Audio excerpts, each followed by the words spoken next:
Good morning everyone. আজকে 21ডে চ্যালেঞ্জের day 9। এখন 5টা বাজে। তো আমি সকালে উঠে রেডি হলাম রান করার জন্য। আর দেখো এই গাছটায় কি সুন্দর পোকাটা ঘর বানিয়েছে তার। তো চলো বেশি কথা না বাড়িয়ে রানটা আগে করে আসি। আজকে শ্রাবণ মাসের শেষ সোমবার, তাই সাজুগুজু করে এবার পুজোটা দিই, তারপরে পড়তে বসি। পুজো দেওয়া কমপ্লিট। এখন চলো টু ডু লিস্টটা বানিয়ে নিই, এরপর সেই অনুযায়ী পড়বো।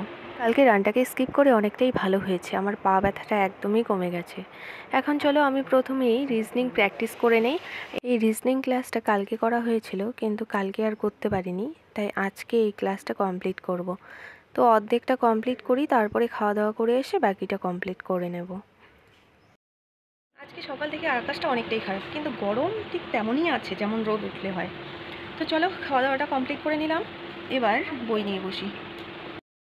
চলো এখন আমরা ফিক্সড প্রিপোজিশনের অফের ব্যবহার এটা পড়ে নিই, আর আমার সঙ্গে সঙ্গে তোমরাও মুখস্থ করে নাও।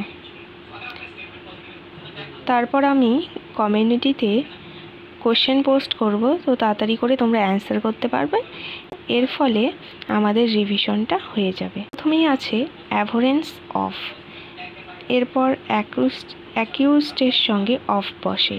Afraid of, ambitious of, anxious of.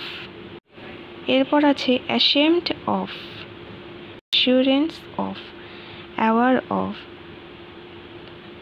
Bereft of, beware of.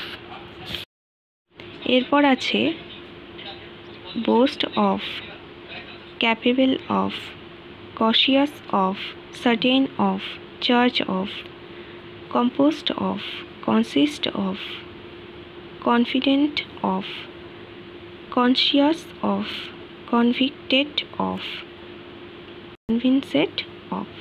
তো আমি আজকে এই কয়টাই পড়বো, এতটুকুই পড়বো, বাকিগুলো পরে পড়বো। আমি এখন বাদ বাকি যা যা আমার পড়া আছে সেগুলো কমপ্লিট করে নিচ্ছি। দেখা হচ্ছে নেক্সট ভিডিও, আরও সেখানে আরও কিছু নতুন শিখবো। আর সবাই ভালো থেকো, সুস্থ থেকো এবং নিজের প্রিপারেশনটা ভালোভাবে চালিয়ে যাও।